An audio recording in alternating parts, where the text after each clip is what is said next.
Good morning, everybody. Welcome to the Game Plan. My name is Gareth Soloway, Chief Market Strategist here at VerifiedInvesting.com, and I'm going to get into all the nitty-gritty keys in the data, the technical analysis. We're going to look at, again, key things that are moving today, big movers like Oracle after they reported earnings yesterday after the bell, and of course, we'll go into Bitcoin, we'll go into gold, we'll go into oil and silver later as well to make sure we understand what the likely scenario is for the next move on those. All right, so let's get right into it here, guys. I do want to talk a little bit about a few things, but we'll start with the S&P 500 this morning. The S&P 500 is grinding to the upside. So what we saw basically yesterday was we saw generally a bounce back day, right? Markets again bounced back. We closed right in this area here. You can see that in the after hours we were up on those Oracle numbers, again lifting the S&P in the after hours yesterday. We then came down this morning at 4 in the morning. There was actually some decent selling action before just floating up as buyers kind of stepped in. So you can see, again,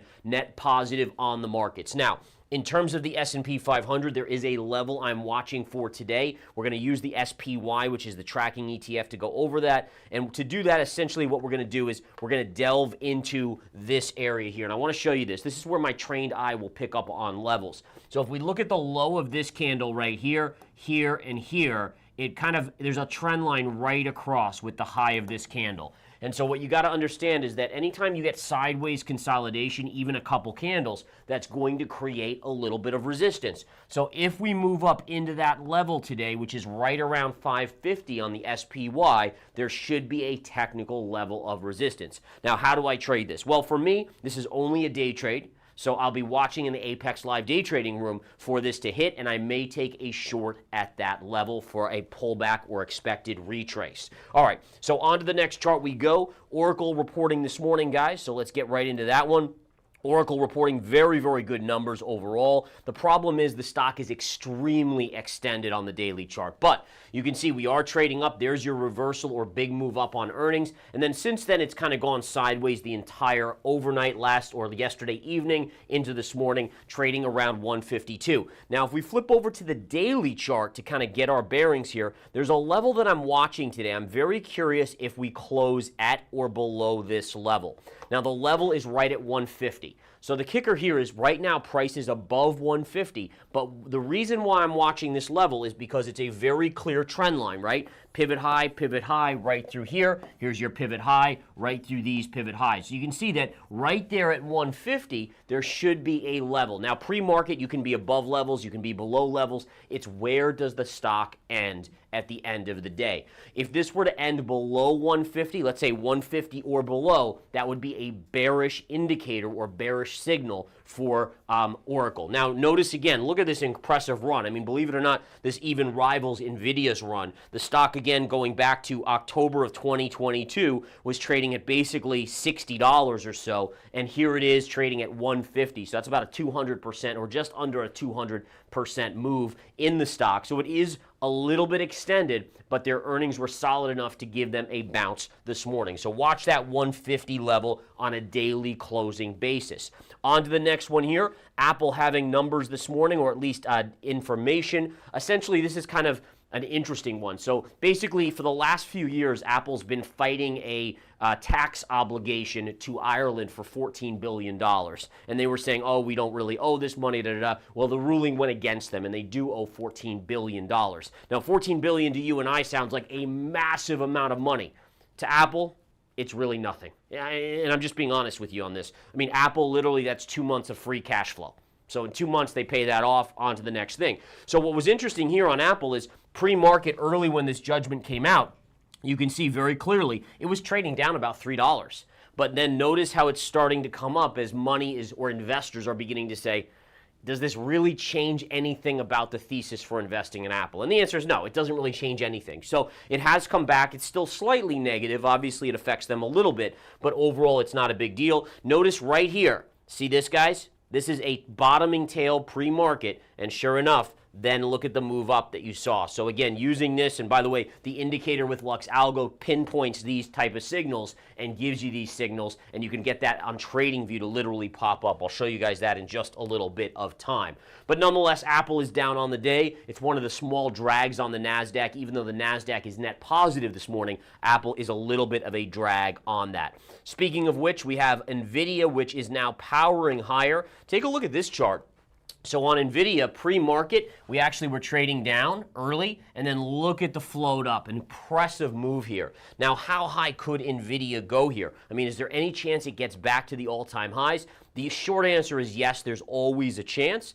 But in reality, you would have to negate the bigger head and shoulders pattern, right? So if we look at the head and shoulders here on the charts, you can see again that the bigger pattern remains shoulder, head, and shoulder. It hasn't broken yet. You need to break the trend line, the neckline of the head and shoulders. But nonetheless, if that did break, then it's very, very bearish for the charts. How do you negate a head and shoulders? Simply put, price would have to rise and take out the high of the head. If you look at a human body, right, the head is always the highest point. That's what it has to be right here, right? So you have to kind of mirror that with your head and shoulders. Now, again, you could be a little lopsided like that. That's fine. It doesn't have to be horizontal like a human body is generally, but you still have to have the shoulders being lower than the head, or it is not an official head and shoulder pattern. And just remember, a head and shoulders only triggers. All right, so the only reason you ever pay attention to a head and shoulder forming is only if it triggers. Like a lot of people would look at this and say, oh, this is, going way lower. Not yet. You need to see that trigger point. Once it triggers and breaks the neckline, then it's about a 70-75% chance that it fulfills its target price, which would be significantly lower. You haven't done that yet on the chart of Nvidia. In terms of a short-term bounce, where would be the max upside that I would be looking for? I would take this high here, stretch it right through there, right through that point, and you'd be looking at maybe a bounce back to there before it meets major resistance on the chart. All right, a couple other charts here that I wanted to touch base on. If we go to Google, I'm bringing up to your attention. I think I mentioned this before as well. This is one that I'm very interested in if it continues to fall. We've seen it really fall off a cliff. First dive, bounce, second dive. And by the way, what type of pattern is this for those of you that are into your pattern recognitions, which by the way is very, very good for making money? Down move, inside bar, down move, right? So again, remember your bear flags. It's a down move with either a right angle or up to 45-degree angle. In this case, it was closer to 45. That's fine. It still generally will play out to the downside. Classic pattern formation. Now, in terms of where this likely will go, what are we looking at here? Well, really, this level right here. So again, taking a look at that point, it's right around 140, 142. And notice this high, with this low, and there's a gap fill right here, gap fill right there. And then you have this pivot low right here to here to here, and those converge right there. X marks the spot. So as a swing trader, I start isolating these levels down because I have to be ready, right? You don't want to kind of just be saying, randomly when it gets there being like, oh, let me go find. You want to know ahead of time. Think about it like this. Each of us, when we're studying charts, is like a chart master. And chart masters don't just look at the next move on the chart, on the chessboard. They look 10 steps ahead, right? The best are always planning, and they're always maneuvering like 10 pieces ahead. And so really that's what you want to do with charts. You have to find the levels ahead of time. Then you have to be disciplined enough to wait for those levels to hit. Sometimes they'll never hit. That's okay. You want to be ready. That is the key. Okay. On we go. A couple other things to go over here on the charts as we go through. JP Morgan Chase getting a pretty big bounce here pre-market. All the financials are up. It looks like the capital requirements won't be going up. I just said to Drew in the trading room, I said, oh, well, this won't end badly, sarcastically. But basically, there was talk about capital requirements being lifted and them having to make sure that they keep enough money on the sidelines so they can't lend out quite as much, because if there's a crisis, they need to have that capital requirement there. And now it's being relaxed, right? And so they're going to be able to lend out more money, and eventually that means more profits, right? If they can lend out more, it means more profits and interest payments. The problem is if you get in a crisis like 07, 08, 09, where people just don't pay back loans, then it gets really bad, and that's where banks fail. All right, so listen.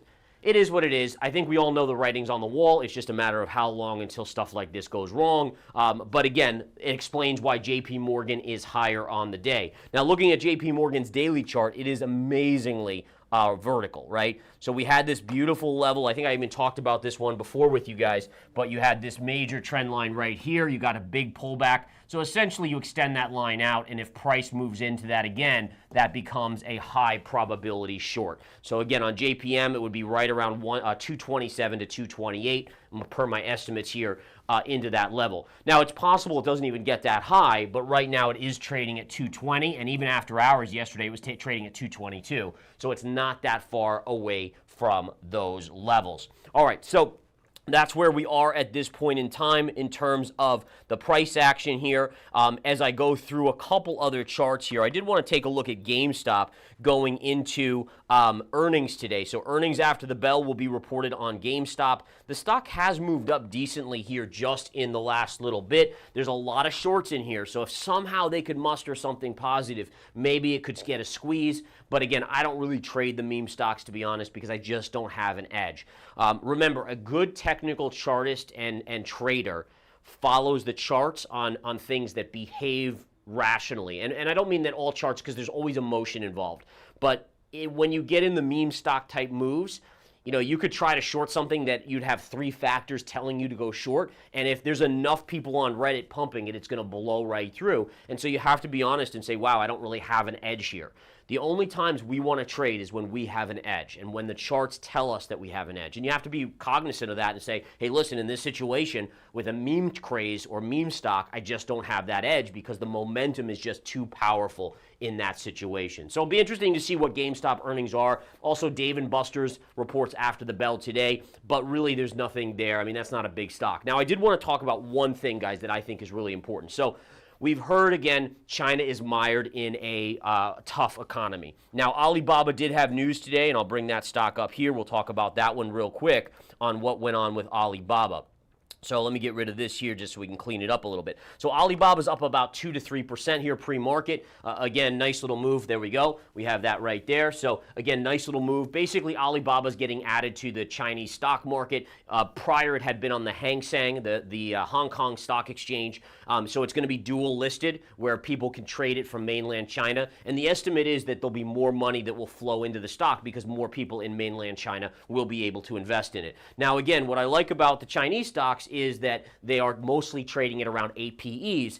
You know, parallel that with something like Microsoft, which is a great company, but trading at a 30 PE. So there's a disparity there because of what China's going through. Now, China's going through an interesting scenario where for years they overbuilt. They basically stimulated their economy by building cities that no one lives in, right? Building just infrastructure spending to trigger this, you know, this growth in the economy. Well, now they're paying for it, right? So now you've had a scenario where, you know, from 2020, from COVID, you know, while the U.S. came out and consumers spent like crazy, the Chinese came out and really nothing changed. They just stayed in that kind of recessionary period. And it so far hasn't come back because, again, what you're seeing is the repercussions of overstimulation.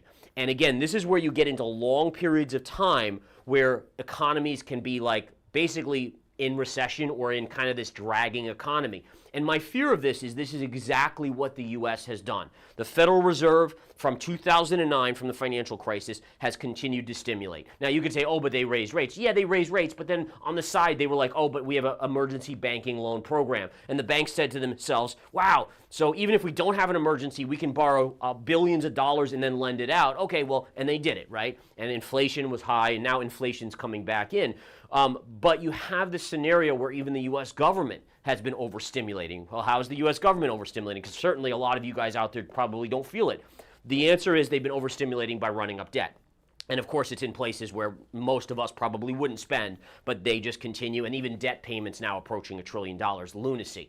But the point being is that just like China going into this long period of recession, because you overstimulate. It's like, you know, I liken this to my members in their video this morning. Like if I give my kids a lot of candy, they're going to be like, wow, you know, they're going to be jumping on the furniture. They're going to be going crazy. But you know what the repercussion down the line is that eventually the sugar crash, right? And then they throw tantrums, and I got to deal with that for a long period of time. Well, the same thing happens with economies. Similar. You overstimulate, and then you have the crash later on. And I do worry that what China's going through from their overstimulation is exactly what the U.S. is going to have to face. And I've talked about that before, that I do fear once we enter a recession, it could be a elongated recession, just something to keep in mind. All right, either way, Alibaba is up. Believe it or not, I do have a fair amount of investments in the China market right now. I picked up FXI calls.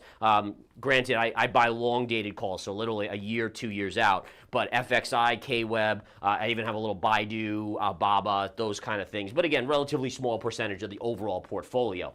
Okay, so Alibaba's doing its thing here on the charts. I do want to flash through to Bitcoin, and we'll touch on Bitcoin here. And if we look at Bitcoin, Bitcoin had that good move yesterday, good bounce. But as you guys know, it's still below the bullish-bearish pivot line. So big bounces are great in the short term if you're a trader. But for an investor, you're still in the negative zone here. So you would expect in general a retest and maybe even a flush down here in the near term. Now, if somehow it can get above that pivot line, we've talked about that, if it can confirm, now the bulls take control. But right now, the bears absolutely have control. And I've theorized with you guys that my fear about the stock market will hurt Bitcoin. And that's what we've been seeing, right? I mean, if you look at last Friday's dump where it hit this low, that was the stock market big sell-off last Friday when the jobs report came out.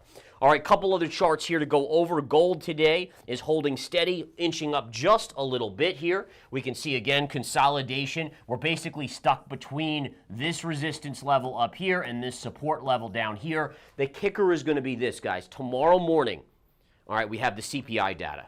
Now, the CPI data is inflation data. It will affect the U.S. dollar. It will affect the interest rates. It will probably pave the way for that interest rate cut being finalized by the Federal Reserve. And right now, we're expecting 25 basis points next Wednesday. By the way, I will do a live for that report right here in studio, and we'll see what the action is, and I'll walk you guys through any trade setups live, all that fun stuff. But the point is, gold likely to remain sideways until at least tomorrow when we get that price action or that news, and then we may see an attack of this upper line or a break of this lower line.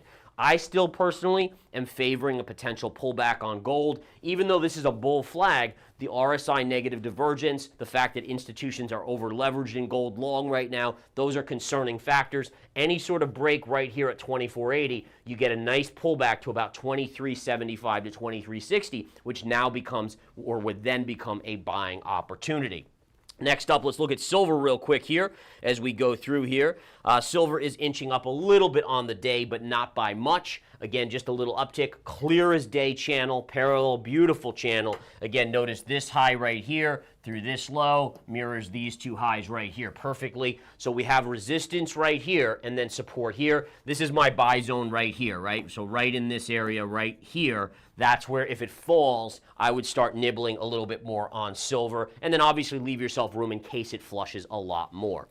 Oil today, this is interesting, guys. So oil had a very minimal bounce yesterday, and today right back down. And so that is not a good economic signal. So I've been really watching oil as my leading indicator for the economy. And again, the thought process being is that smart money, big money, global money is really isolating down the economy versus smaller investors might be buying the dip in the stock market. So it's a little bit more skewed. But very clearly, this is broken down.